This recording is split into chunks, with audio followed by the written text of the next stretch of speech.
v takšni stvarnosti, kot se je znašla država Slovenija, ko je toliko brezposelnih, toliko obupanja, takšna razklanost med državljani, mislim, da bi moral vsak politik, ki je nekako že več mandatov, razmisliti, ali ni morda prišel čas, da prepustimo mlajšim rodovom, ki je še veliko življenja pred njimi, da si ustvarijo na nek način boljši jutri.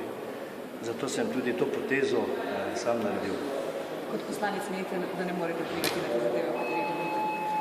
Seveda, pri nas je toliko egoizma med politiki, toliko prevladuje nek ego, da se ne moremo dogovoriti.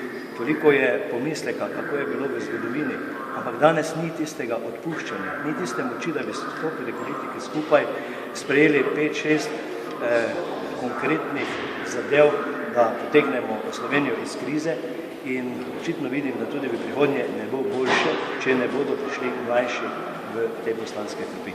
Kaj boste počeli zdaj naprej? Sem v dobri duhovni in telesni kondiciji, imam številno družino, bo kar kaj za početi.